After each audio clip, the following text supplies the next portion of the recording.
So, as I expected, the last video didn't do as good because Fortnite Season 6 came out or something like that. I mean, they're both basically right next to each other, and so everybody was on that. Well, yeah, I'm guessing that was it. I mean, why wouldn't you want to watch this video, huh? Yeah. Well, anyways, we're reviewing this title now. Captain Toad Treasure Tracker is a miniature-styled puzzle game with a cute charm wanting you to play more. He was originally introduced in Super Mario Galaxy as being captain of the Toad Brigade, and ever since then, he has been a recurring character. He has been in games such as Super Mario 3D World, where he has his own levels in which you play as him, collecting 5 green stars. One of his latest appearances was in Super Mario Odyssey, where you can find him in various places, which he gives you a moon. And after that, we got it for the Switch, and it comes with some bonus Super Mario Odyssey levels, which is pretty cool, but we're going to be playing it for the Wii U because, I mean, it's the one I have, and I don't really want to buy the game again, so let's get started. The game starts off with an opening circle revealing Captain Toad and the surrounding area. You follow Toadette through the ruins to a gold star. Everything seems to be fine, then feathers start to fall down and BAM! Wingo grabs the star of Toadette holding on and flies off, leaving Toad to go on the foreseeable adventure. After the cutscene, you are met with a book which holds the journal entries of Captain Toad.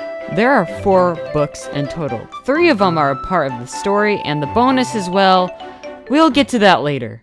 Let's start off on episode 1, which is mostly a walk in the park. And then you realize you're slow as fuck, and you can't jump.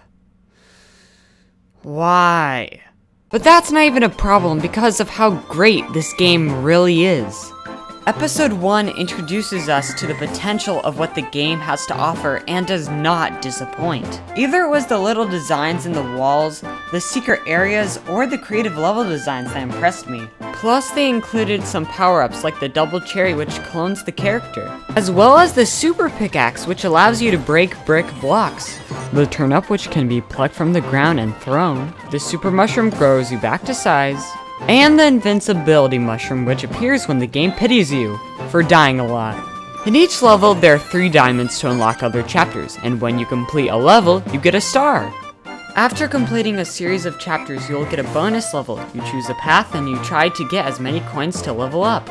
Basic information aside, let's get back to the details of episode 1. This episode in the series is what sets up the later plot. As Toad makes his way through the different levels, he meets a new villain, Dragodon. You enter a volcano for some reason and he emerges from the lava. First time you meet him isn't that bad. All you have to do is dodge the rising lava and his fire breath. Once you get to the top, the ledge you are standing on falls on top of him and knocks him out. You grab the star and it plays a cutscene with Captain Toad by the fire and Wingo flying past him with Toadette calling for help. Captain Toad goes through more levels from Pop-Up Prairie Town to Drop Road Dash and Bizarre Doors of Boo Mansion, making his way to Star Express where he travels through the train to his last stop. When Toad grabs the star, Wingo swoops down and carries him to his last destination. Toad gets dropped off on Wingo's watchtower where the final battle will take place. As you make your way up the tower, Wingo uses his large wings to blow you off the building. Once Toad gets to the top, he gets shot out of a clear pipe where the real final battle takes place. Wingo attacks with gusts of wind and giant falling turnips. Toad throws the turnips back at Wingo, and with a pretty comical death, you save Toadette and escape back home. A cutscene plays of the two heading back home, going through places Toad went through, and with an end card, opening episode 2. For episode 2, the intro plays the same, but Captain Toad grabs the star instead of Toadette and you play as her. This episode's story steps up the difficulty and adds more complicated puzzles, adding more touchscreen rotating platforms and more deadly enemies. But this seemed to be a very short episode and that kind of helped me editing this. And after only 8 chapters, we got another fight with Dragodon. And oh boy, this level's annoying. And it's not hard. it's just annoying. The rotating shields, the platforms where you have to blow into the microphone to make them move, it's just aggravating. And that makes it such a relief when you finally defeat him. But he ends up awakening and carries you past a crap ton of enemies. Now time for the final level in this episode, Battle Tower Blitz, where Captain Toad is held captive. Toadette gets shot out of a clear pipe to her first stage against a group of Fire Bros. Next, a group of some Magic Koopas.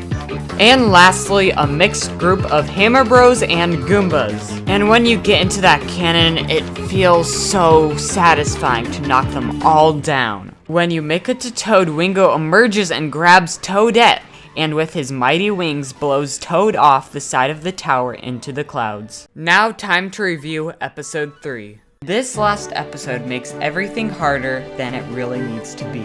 Each and every level brings out my 200 IQ and my nuclear anger. And Golden Dragodon is an example of that anger. In this one level, it adds every single element of this game. Touchscreen platforms, automatic platforms, falling platforms, and more. I died so many times, and after a couple more, I finally gave him the final blow. After a couple more levels trying to get all the diamonds, there was one that I just need to get off my chest and rant about. Ghost Gallery Gambit is the level that made me break. The level itself is easy, but if you are like me, wanting to get all the diamonds, this level will make you feel pain. I went on this level so many times, and at the end of it, I looked up a tutorial on how to get this one diamond. And it's ridiculous. You have to go past it, and then turn back where the platform will fall from the sky, and you make your way to the diamond. Completely ridiculous. I honestly don't know how someone could figure this out, but props to them, because I am done with this. With only one life remaining, I have to be extremely careful. As I make my way through the last couple levels, Toadette gets captured by Wingo and leads to the final battle. As Toad makes his way to the tower, Wingo teleports down, starting the fight. You make your way up the tower with different puzzles along the way, and Wingo trying to blow you off the edge with his wings. Toad makes his way to the clear pipe and gets shot out to the final battle. For being a puzzle game, this brought a lot of difficulty with purple lightning, gusts of wind, and large falling turnips. This fight took a lot out of me, and that's great because it's been a long time since I had to be actually careful. After a long battle, I gave Wingo the final blow and saved Toadette for the last time. Hopefully.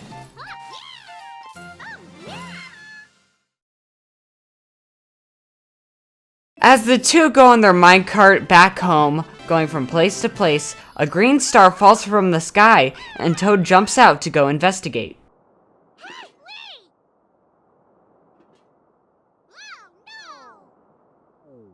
It flashes to Mario, Luigi, Peach, and Blue Toad finding a clear, broken pipe. After fixing it, a green Sprixie princess pops out and tells them that Bowser has kidnapped the rest of the Sprixie princesses. Then Bowser appears like a genie and captures her and escapes through the pipe, and the heroes follow him.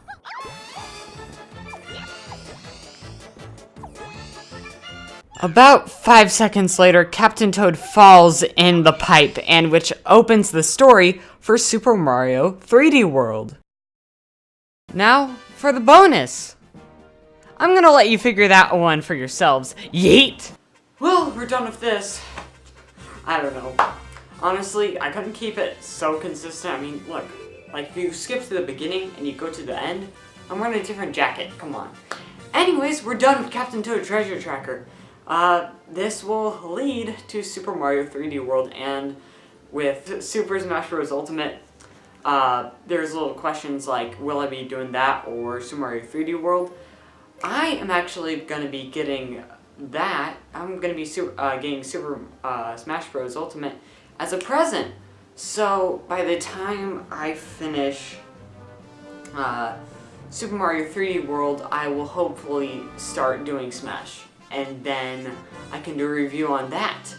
Which, honestly, I've never done that. Since there is going to be a story mode, I'll be going on the characters, sort of, like the classic characters, or just characters in general, and then I'll be looking at everything else. Or, yeah, it's gonna be sort of like how I did Mario Kart. But anyways, we're done. Yeah, this was a long project that I've been holding off, but I'm back. I'm gonna get these things done, and hope you guys enjoyed. See ya.